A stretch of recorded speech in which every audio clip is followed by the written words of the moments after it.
Jim Harbour is back! Here again! Yes, papakita natin mga idol yung paano namin ginagawa ang matting art ng Pins concrete post natin. Ayan, so ayan si Kuya Kim. Ito po ay ang ginagawa natin ngayon ay matting art po ng 4x4 by 6 feet na para po ito sa 4x4 na 6 feet na concrete post. Ayan. So, ang gamit natin dito na rebar, 8mm na rebar. Tapos, ang gamit natin dito na tie wire ay number 16 po na tie wire. Yo. Yan po ang gamit natin. So, ito po, yung matting art na yan, ay ito po ang ilalagay natin doon sa loob ng molder para mas lalong tumibay at matigas ang ating pins concrete post. Ayan, no? So, ang ano lang kasi natin dito mga idol, no? Ang sukat natin dito, every 1 feet po, no? Pag sa 6 feet, every 1 feet, mayroon tayong stirrup, no? Dowel kung tawagin. Ayan, kung papakita natin sa inyo, dowel kung tawagin. Okay? So, dito sa dulo, pag ano lang kayo dito sa dulo, dong, dagko ni no? No? Mo gani. Dito sa dulo, magano kayo dito ng mga 4 ends, no? 3 ends dito sa dulo, no? Pinaka ano dito, 3 ends tapos 1 feet na po siya, no? 1 feet na po siya. 'Yan yung ano natin kay Sumpong. Thank you for watching. Shout out sa inyo. Ayan. So, yan po, no? Yan lang ang this is how we make matting art for pins concrete post. Parehas lang sila, no? Same lang po yung tawag dito. Same lang po yung sukat ng 6 feet, 7 feet at saka 8 feet, no? Na haba. Kung ang gagawin ninyo ay 7 feet na matting art, yun lang din ang parehas lang sila ng sukat, no? Parehas lang sila ng sukat. Huwag ka nga ng ano doon steel tape. Huwag ka ng steel tape para tingnan na magsukat tayo, papakita natin sa kanila. Okay. So, katan mo dito dong. Sukat ka dito. Yung ano. Ayan, so nasa 4 kulang-kulang 4 inch siya, no? Ayan, no. Nasa ano siya, no? Bago natin ilalagay itong dowel. So 3.5 lang siya. Okay? 3.5 inches, no? 3.5 inches. Tapos dito, dyan, ayan, 1 feet yan siya. Sige, itaas, ipapunta doon sige. Ayan. Ayan. So, ayan, 1 feet. Ayan, 2 feet, 3 feet. Ayan, kung makikita ninyo, ayan, 3 feet, no? Every 1 feet siya. Pagka 6 feet, 5 ang nilalagay natin, no? 6. 1, 2, 3, 4, 5, 6, no? 6 na is dowel, 1, 2, 3, 4, 5, 6. Ito yung ibabao natin. So wala na siyang ganito. Kasi ito ang paglalagyan ng barbed wire or cyclone wire, yung dowel dito. Ano ka muna dito nung ipapakita natin. Ito kasi ibabao natin ito. So ito yung baon niya. Ayan. So mula dyan hanggang dyan, ano lang siya, 8 inches lang siya. Ayan, oh. 8 inches lang ang haba niya. Ayan, 8 inches. Okay? 8 inches lang po ang haba niya dyan. Yan ang, ito ang ibabao natin. Ayan. So, thank you sa kay Kuya Kim. So, ito po yung mga natatapos na nila, no? Ayan. So, ilalagay na ni Kuya Kim sa ibabaw. Ayan. Ilalagay na sa ibabaw yung ano natin. Ayan. So, ilalagay na niya sa ibabaw yung tawag dito.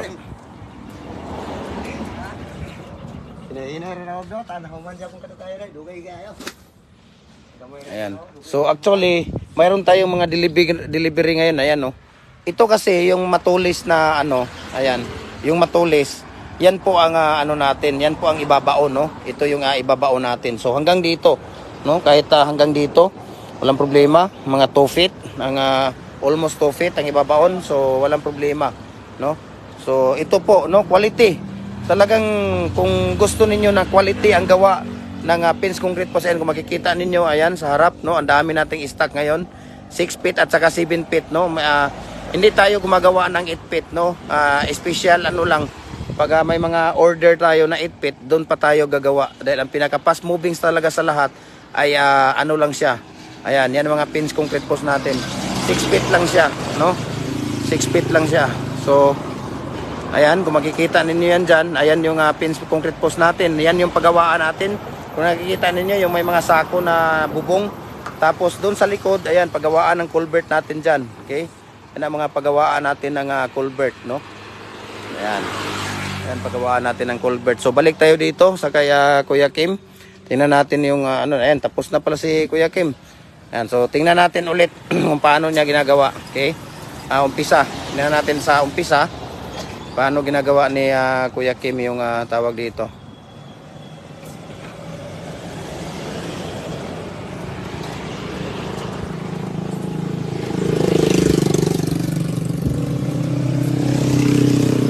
Yan, nilalagay na niya yung tawag dito. Yung stirrup. Yung pinakadawil. Yan. Okay.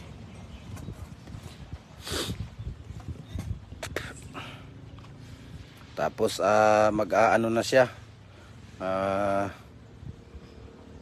Loser kay Freddy Pitero Fernandez. Ayan. So thank you for watching. Shout out sa inyo, kuya. Please share niyo yung live natin, no, dahil itong live natin is very informative po ito, no. Mayroon akong mga sukat na binibigay sa inyo, no.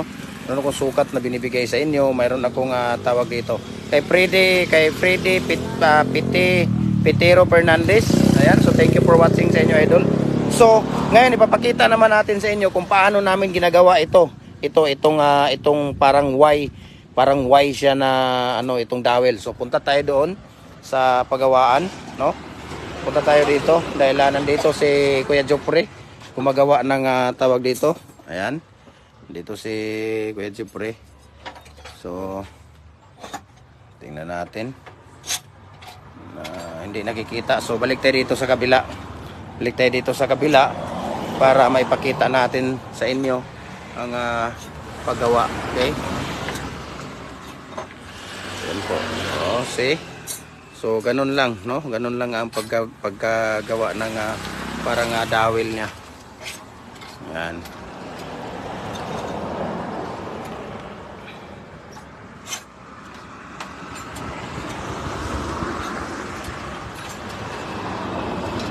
Pakita mo dong. Ayan. Ayan. So, yung isa, yung diamond, yung pang natin sa dulo. Yan, papakita pa namin sa inyo kung paano namin ginagawa yung parang diamond, parang triangle, no? Parang triangle na yan. Yan yung parang triangle. Yan ang ilalagay natin sa pinakauna, no? Yung sa dulo ng natin, yung ibabao natin. Yan. Okay. So, yan po, no? Magsukat ka dong kung ano ang sukat niyan. Kuha ka ng tawag dito, steel tip. Ayun, no? Nandun ang steel tip, oh. Sukatan mo. Ayan, no? Nandun, no? Oh. Steel tip. Sige. Papakita natin ang sukat ng ating dowel, yung stirrup. Ayan. Hindi, magkuha ka ng yung bakal. Yung bakal. Ayan. Ayan. Sukat mo kung ano yung sukat niya. Ayan. Sige, sukat ka lang. Sukatan mo. Ilang inches? Ayan, 1 feet. 1 feet and a half, no? 1 feet and a half po siya. Ayan, no? Kung makikita ninyo, 1 feet and a half po, no? Yan po, sige doon. Yan ang gawin mo ng gawin mo muna yan. Yan po ang dowel natin, no, mga idol.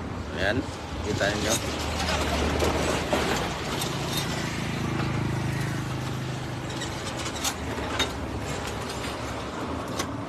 Ayan. Okay. Tapos yung isa, magsukat ka, yung parang triangle. Okay, magsukat ka dyan. Okay, sukat natin kung ilang inches yan. So, nasa, ipakita ang kabilya dong. Ipakita ang kabilya ba? Ayan, nasa 9.5 inches po. Ayan, kung makikita ninyo. Nasa 9.5 inches. Okay? Okay, sige. Gawin mo ng gawin mo na.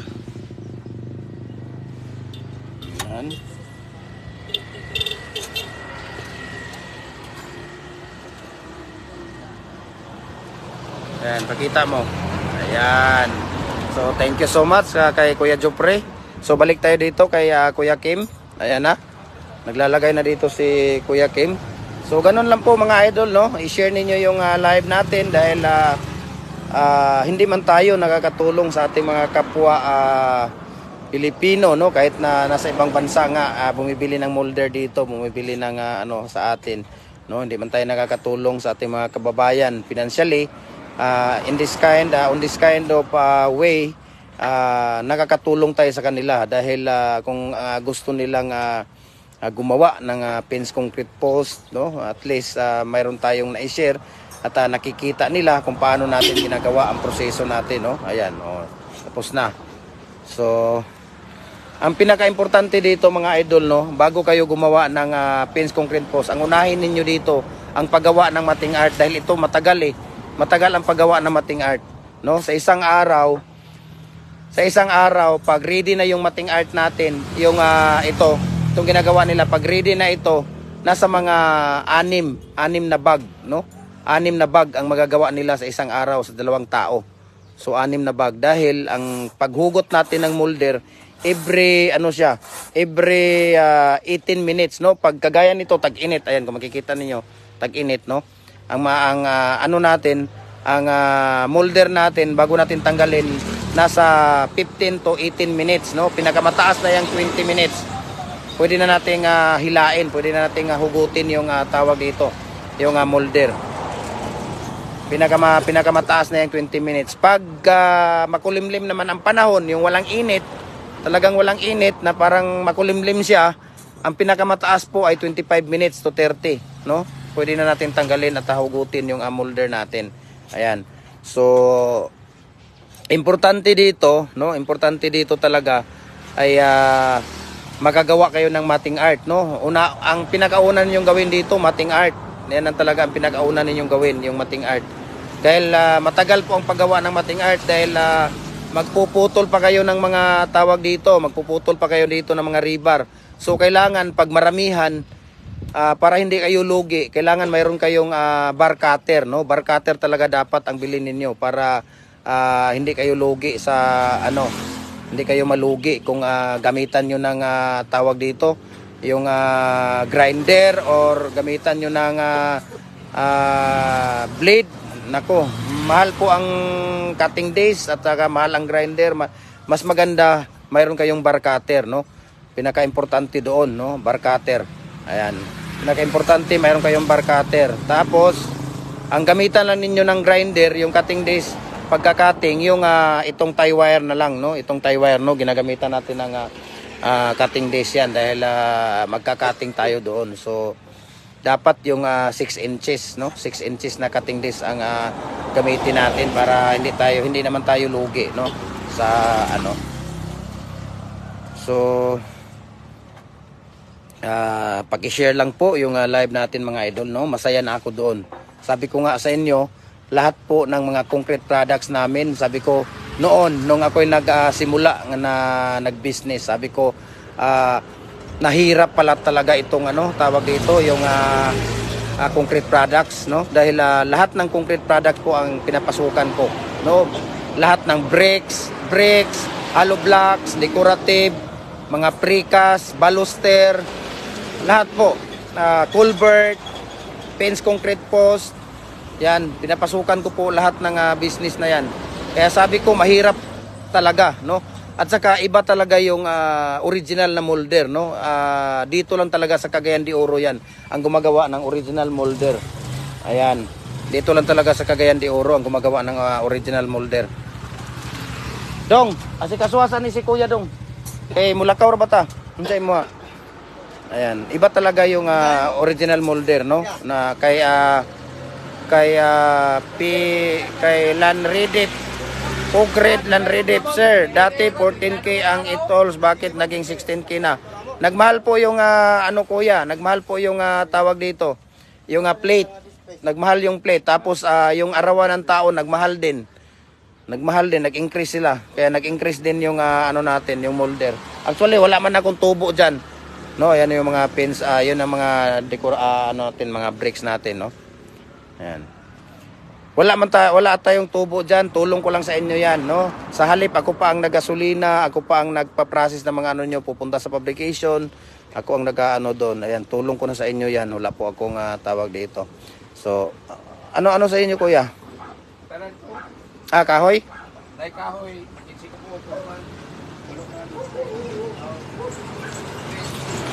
Dong.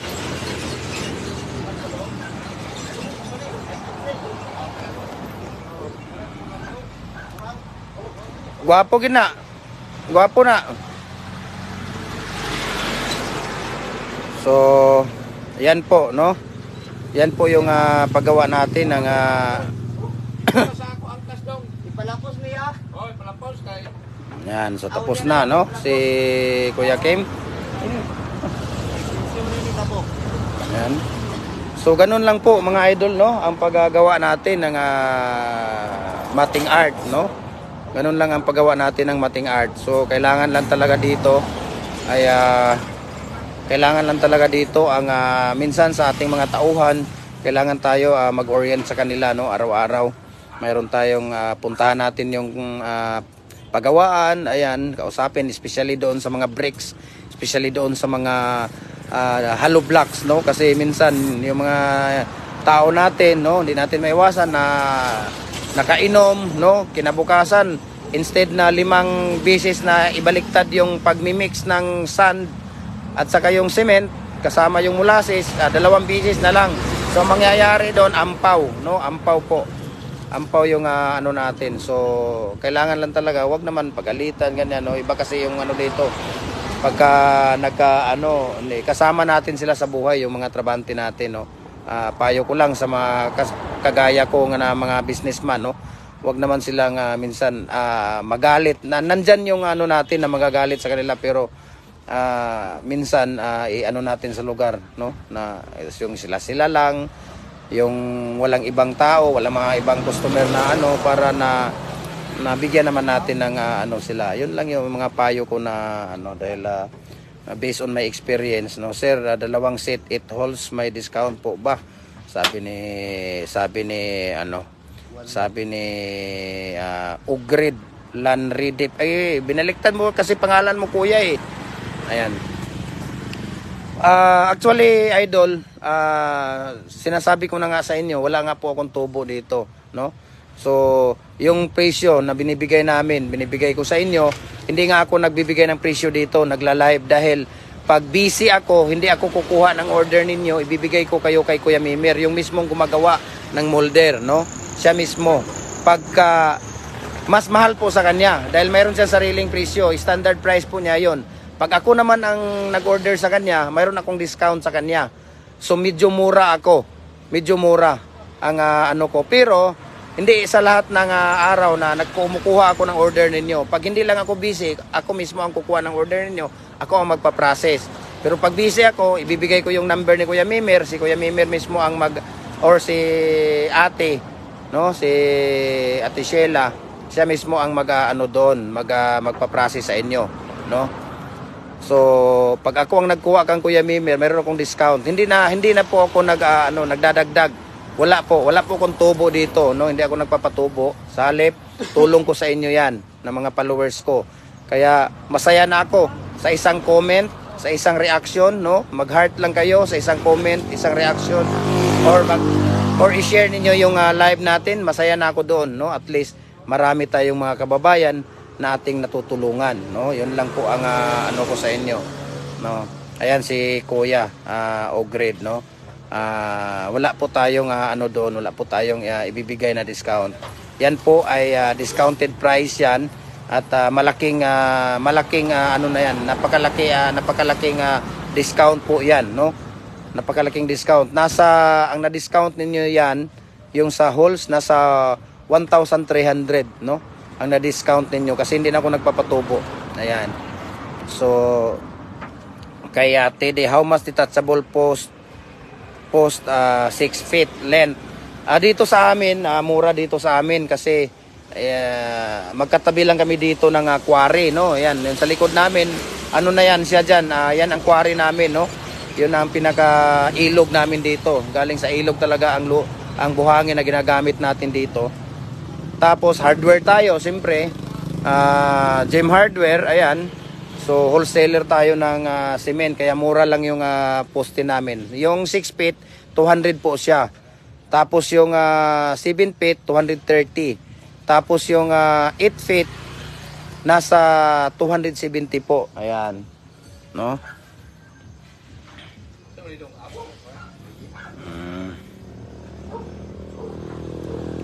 So, ano muna tayo? May hinihintay kasi ako eh. Okay na yan, kuya? Wala pa. Dapat ito. Kita ko resita ko. Giunsa naman niya? May plywood na ito. How much detachable post? 6 feet. Wala, ang standard tayo, kuya. Ang ano mo pala dito, molder, hindi pala poste. Molder pala ang tanong ni Kuya Teddy Cuaderno. Ayan. Yung detachable natin, 8 feet po ang haba niya. So pwede ka nang gumawa doon ng 6 feet at saka 7 feet, no? Mayroon tayong accessories na pangkundim na isasama doon sa ano ninyo, no? Sa mga nagtatanong sa mga presyo, PM nyo lang ako, no? Private message nyo ako. I-share ko sa inyo yung price list. Hindi po ako nag-i-iri dito ng tawag dito presyo dahil sabi ko nga sa inyo, pagka si Kuya Mimer ang nag-process ng ano ninyo, mayroon siyang sariling presyo, no? Pag ako naman ang nag-process ng mga molder ninyo, discounted po ako kay Kuya Mimer, no? Hindi na ako nagpapatubo doon. Okay? So sa mga gustong malaman yung mga price natin, PM nyo ako, bigay ko sa inyo yung price list at saka shipping details. Ayan. So nagko-customize din po tayo ng mga molders mula bricks, hollow blocks, decorative, precast, baluster, pins concrete post, culvert, walang problema, no? Nagko-customize tayo doon, nagde-design as per sa inyong mga design. So, ayan, maraming salamat po muna sa inyong lahat at hanggang dito na lang muna tayo ngayon, no? Dahil busy tayo. Ayan, meron tayong customer dito, meron tayong mga delivery doon. Ayan, makikita ninyo, ayan, no? Paggawaan natin sa harap. Diyan lang tayo gumagawa ng poste. So, marami tayong mga paggawaan dito, no? Hiwalay-hiwalay yung factory natin. Ayan, sa likod niyan, ayan, culvert naman yan dyan, no? Kulang-kulang sa 1 hectare ang paggawaan ng culvert dyan, no? Kasi ang culvert kailangan malaki ang malawak ang paggawaan mo. Ayan, so hanggang dito na lang muna tayo at magkita-kita tayo sa susunod, no? At kasi mayroon pa si Kuya. Ayan, Kuya, tulungan mo muna si Kuya dong sa ano. Ayan, so maraming salamat and God bless po. Maraming salamat po. Sir, from Marinduque yung shipping magkano po? More or less 8,000 po ang shipping fee dyan sa inyo, sa Marinduque.